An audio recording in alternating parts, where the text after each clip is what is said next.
अस्सलामुअलैकुम वरहमतुल्लाहि वबरकातुहू। बिस्मिल्लाहिर्रहमानिर्रहीम नहमदुहु व नुसल्ली अला रसूलिहिल करीम व अला आलिहि व अस्हाबिहि अजमाइन अम्मा बाद। मोहतरम भाइयों बुजुर्गों दोस्तों, ये हमारा इस्लाह मुआशरा का 1442वां सबक है।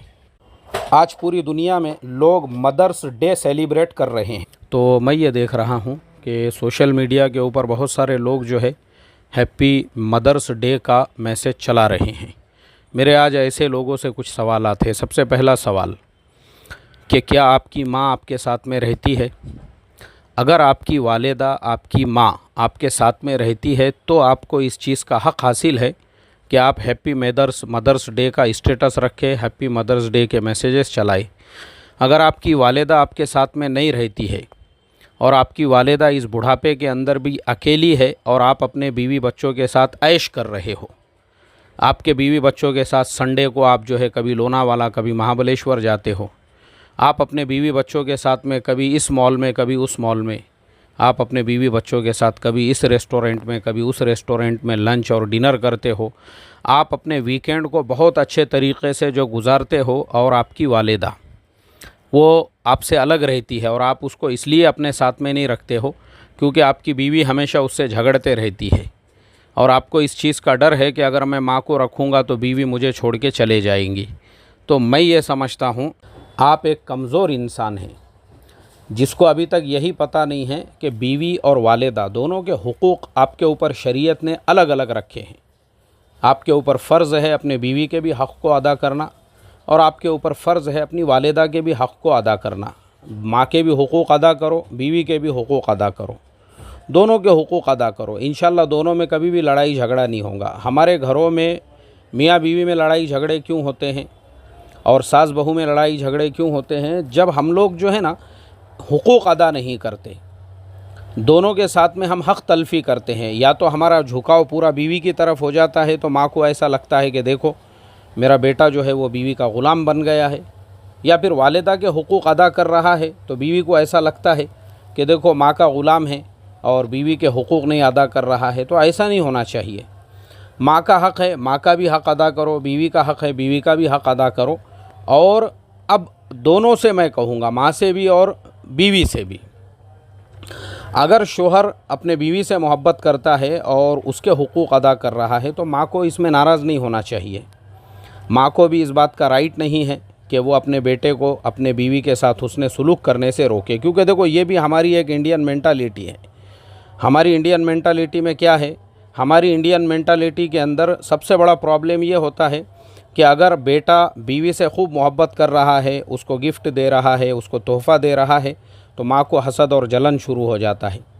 फिर वो बेटे से झगड़ने लग जाती है कि मैंने तुझे बड़ा की, मैंने तुझे पाली, मैंने ऐसा की, मैंने वैसा की। फिर वो अपनी पूरी दर्द भरी दास्तान सुनाना शुरू कर देती है 90 मिनट की डीवीडी।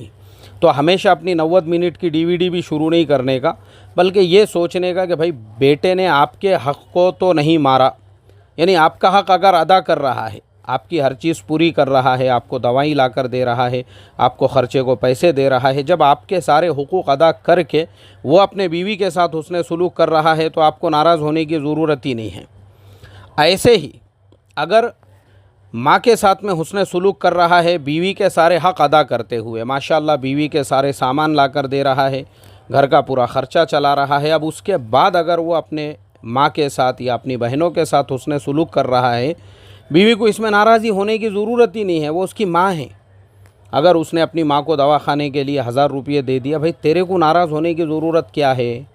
अपने उन्हें बहन को कपड़े दे दिया, ईद के कपड़ों के लिए पैसे दे दिया, अपने भांजे भतीजों को दे दिया ना, इसमें बीवी का नाराज़ होना बिल्कुल इलॉजिकल है। और हमारी ये इंडियन मेंटालिटी, मैंने क्या बताया, हमारी इंडियन मेंटालिटी ये है कि भाई मेरे साथ में ही हुस्न सलूक होना चाहिए, दूसरे के साथ हुस्न सलूक ना हो। जैसे मैंने अभी आपको इससे पहले जो है ना एक वाक़या सुनाया था, मैं मकतब में पढ़ाता था, एक औरत आई मेरे पास में, नीचे खड़ी हुई और हमारे किसी बच्चा जो नीचे पानी पीने के लिए बच्चे जाते हैं, बोले मुफ्ती साहब नीचे कोई औरत खड़ी है और साथ में 5-6 बच्चे हैं, उसके भी एक गोदी में है, सेम्बुड लटक रहा है, और दूसरा जो है आपके गाड़ी को लटक रहा है क्लच को, और तीसरा जो है किक मार रहा है बोले आपके गाड़ी को, चौथा वहीं फिर रहा है इधर उधर। तो छुट्टी होने के बाद मैं गया नीचे, मैं बोला बोलो खाला क्या मसला है आपका?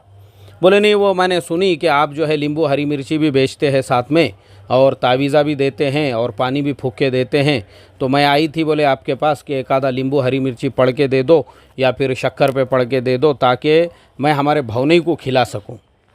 मैं बोला भाई तेरे भवनी को का तेरे को क्यों टेंशन? नहीं, वो टेंशन इसलिए है बोले कि वो हमारी बहन के साथ में जो है ना बहुत अच्छे रहते वो। उन्होंने हमारी बहन को नवा घर लेके दे दिए, उन्होंने नवा फ्रिज भी लेके आ गए, नवी टीवी भी लेके आ गए, सारी चीज़ें करे, बहन को उम्रा भी कराए, सब कराए। मैं बोला फिर अब उसके बाद पेट में दर्द क्यों? नहीं, दर्द इसलिए है बोले कि वो जो है ना अपनी माँ के साथ माँ का बहुत सुनते बोले वो, और बहनों और भांजों और भतीजों के ऊपर बहुत पैसा खर्चा करते। तो फिर ऐसा कोई नींबू हरी मिर्ची दे दो ताकि उनका रुझान जो है उनकी माँ से, उनके और बहन से, उनसे सबसे कट जाना और सिर्फ हमारी बहन की तरफ ही रह जाना। मैं बोला यार ये पिल्ले किसके है ये जो सब में, एक मेरे गाड़ी का क्लच लटक रहा, तोड़ता मैं बोला वो क्लच को, दूसरा ऐसा किक मार रहा उसको, तीसरे का सेंबुड़ भय रहा, मुँह पोछो ना। मैं बोला खाला है, नहीं मेरे छे बोले ये तो, ये सब तुम्हारे हैं ना, तो इनको संभालो ना। तुम्हारा मर्द क्या करता उसकी फ़िक्र करो, घर में सिलाई वगैरह का काम करो, उसके हाथ बटाओ, उसकी हेल्प करो। अरे अपना घर छोड़ के अपने जो है जने हुए 8-10 उनको संभालने का, उनकी सेंबुड़ भैरा, एक के चिपड़े भैरे, दूसरा जो है मेरे गाड़ी का कलश तोड़ रहा, तीसरा जो है किक मार रहा उसको। अब अपने संभालना छोड़ के जो है ना भाईजान की फ़िक्र है कि उनका अपने। अब आप इस पे से सोचो, मतलब साली को टेंशन है कि हमारे भाईजान जो है उनकी माँ से और बहनों से इतनी मोहब्बत क्यों करते, तो जो बीवी है वो कितने टेंशन में रहती होंगी। आप इस पे से अंदाज़ा लगाओ, ये हमारी इंडियन मेंटालिटी। अब दूसरा वाक़या, महाराष्ट्र का एक ज़िला है, मैं ईशा की वज़ू करके मैं खड़ा हुआ हूँ जमात का इंतज़ार करते हुए, और अचानक मुझे फ़ोन आया। एक साहब जो है हमारे मैसेजेस वगैरह उनको जाते थे, नंबर सेव था, मैंने उठा लिया उनका नंबर। मैं बोला जी फरमाइए क्या मसला है? बोले यार मुफ्ती साहब वो मसला असल में ऐसा है ना, जो हमारे दामाद हैं ना वो अपने माँ बाप के साथ बहुत हुस्न सलूक करते बोले। मैं बोला भाई आपके बेटी को कुछ तकलीफ़ देते क्या? नहीं उसको कोई तकलीफ़ नहीं है। तो अब मेरे से क्या चाहते आप? नहीं मैं बस इतना चाहता था बोले कि उन्होंने हमारे बेटी पे ये पाबंदी लगाई हुई है कि ज़्यादा हम लोगों से बातचीत नहीं करना। तो मैं बोला अच्छा किया ना, पाबंदी इसीलिए लगाए क्योंकि अब तुमको बेटी को फ़ोन करने नहीं मिल रहा तो तुम मुझे फ़ोन कर रहे, क्यों फ़ोन करे? मैं बोला तुम फितना परवर इंसान हो, तुम दूसरों के घर में अंगार लगाने वाले इंसान हो, तुम बेटी का घर बर्बाद करने वाले अमरीश पुरी हो, सदाशिव अमरापुरकर हो, तुम जो है प्रेम चोपड़ा हो। मैं बोला अपने खुद के बेटी का घर बर्बाद करने और उसके घर में अंगार लगाने वाले। तो बराबर किया तुम्हारे दामाद ने जो बोला ना कि भाई अमरीश पुरी ज़्यादा फ़ोन मत लगाते जा, बोले प्रेम चोपड़ा बहुत तेरे को लोगों के घरों में जो है अंगार लगाने की आदत है, बिल्कुल ज़्यादा फ़ोन नहीं लगाना बेटी को तूने। तो सही किया ना, मैं बोला तुम्हारे दामाद ने। इसीलिए ये तुम्हारी फितरत से समझ में आ रहा, जब बेटी वहाँ खुशहाल है तेरे पेट में क्यों दर्द हो रहा है? मैं बोला क्यों दर्द हो रहा? तूने मुझे फ़ोन लगाया ये मसले के लिए कि मैं इसके ऊपर बयान करूं बोल के, कि बेटियां जो है सुबह से लेके शाम तक अपने ससुराल के अंदर अपने शोहर को छोड़कर, अपने घर को छोड़कर, अपने बच्चों को छोड़कर बस सुबह से लेके शाम तक उन्होंने एक ही काम करना। कभी अपने माँ से बात हो रही है, कभी बहनों से बात हो रही है, कभी बाप से बात हो रही है, बस यही धंधा करते रहो, बस यही काम करते रहो। यानी तुम ये चाहते हो, मेरे से एक्सपेक्टेशन रखते हो। अरे बेटी सुकून से तुम उस पर खुश हो, सदका दो, नमाज़ पढ़ के दुआ करो तुम्हारे दामाद के लिए कि माशाल्लाह तुम्हारी बेटी वहाँ खुशहाल है, माशाल्लाह उसका उम्रा हो चुका है। तुम तो फ़कीर चंद है। मैं बोला तुम्हारी औकात और हैसियत सो एक्सप्रेस ट्रेन में बैठने की नहीं है। तुम्हारे दामाद ने कम से कम बेटी को जहाज़ में बिठा के उम्रे के लिए तो लेकर गया। ये हमारे मसले मसाइल है। तो हमारे घरों में जो लड़ाई झगड़े हैं ना, उसका बेसिक रीज़न यही है। तो माँ जो लोग माँ सोशल मीडिया पे सिर्फ आज माँ कर रहे हैं ना, फिर मेरा अगला सवाल उन लोगों से ये है, अगर तुम्हारी माँ किसी के घर में बर्तन धो रही है और तुम बाहर जो है ना बुलेट के ऊपर घूमते हो, तुम्हारी माँ मेहनत मजदूरी कर रही है, तुम्हारी माँ को अगर तुम चंदा जमा करने के लिए और तुम्हारी माँ को अगर फुकट का जो किट मिलता है, कभी तुम उसको शिवसेना के आमदार के जो है ऑफिस के सामने खड़े कर रहे हो, तुम कभी उसको बीजेपी के ऑफिस के सामने खड़े कर रहे हो, तुम उसको कभी कांग्रेस के, कभी राष्ट्रवादी कांग्रेस के, कभी एमआईएम के, कभी किसी और पार्टी के लीडरों के ऑफिसों में जो फ्री में मुफ्त के अंदर जो किट बंटता है, वो अगर लेने के लिए तुम अपनी माओ को वहाँ पे खड़ा करते हो और बाहर बड़ी बड़ी बातें चलती है तुम्हारी। मेरी बुलेट ऐसी, मेरा मोबाइल वैसा, अरे मैंने तो इसने पैसों का हेरफेर कर दिया और मैंने तो ये किया। तुम एक नंबर के मुनाफिक हो, तुम एक नंबर के अपनी माँ के नाफरमान हो। माँ का सबसे बड़ा फर्मा बरदार बेटा वो है जो ज़िंदगी में ये गवारा और बर्दाश्त ना करे कि उसकी माँ जो है किसी लीडर के ऑफिस के सामने फुकट का किट लेने के लिए खड़ी रहे।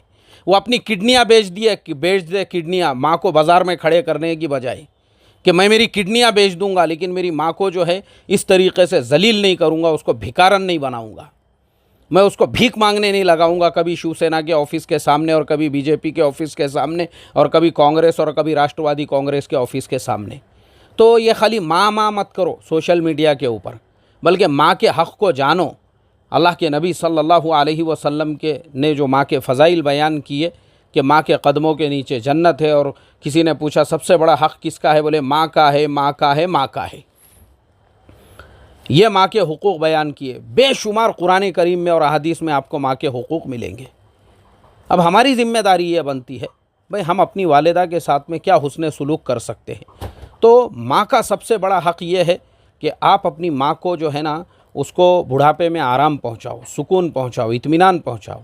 और मैं आपको अब आखिरी में एक और हदीस सुना के बात को ख़त्म करता हूँ। अल्लाह के नबी सल्लल्लाहु अलैहि वसल्लम ने फरमाया, जो अपने माँ बाप की खिदमत करते हैं अल्लाह दो नेमतें उनको दुनिया में ही देता है।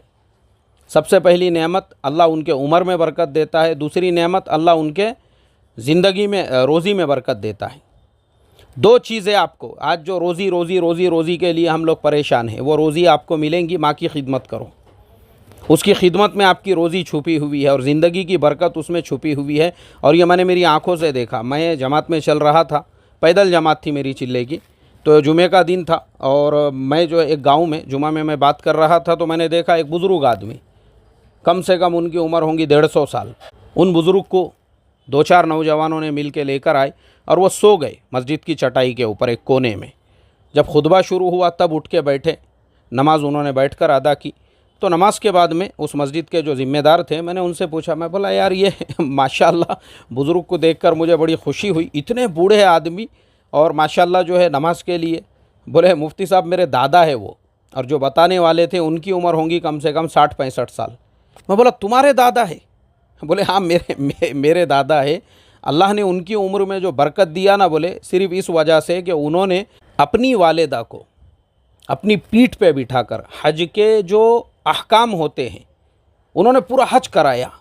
मीना से अराफात, अराफात से मुज़दलिफ़ा, फिर मीना, और उसके बाद में जो है जो तवाफ़ है, तवाफ़ ज़ियारत है, और सफ़ा मरवा की सई है, उम्रा है, सारे जितने भी उमूर होते हैं हज के, क्योंकि वो ज़माने में व्हील चेयर नहीं हुआ करती थी, उस ज़माने के अंदर इतनी सहूलतें नहीं थी, यानी इतने तकलीफ़ों वाले हज के ज़माने में उन्होंने अपनी वालिदा को इस तरीके से हज कराया था और अपनी वालिदा की वो इतनी खिदमत करते थे।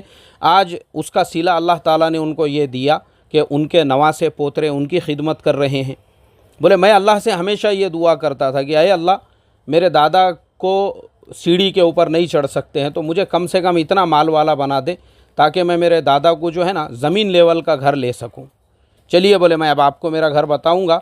मेरा घर ज़मीन लेवल पे है, मैंने ख़ास दादा के लिए वो घर बनाया हूँ ताकि दादा को जो है ना एक सीढ़ी भी चढ़ने की नौबत ना आ सके।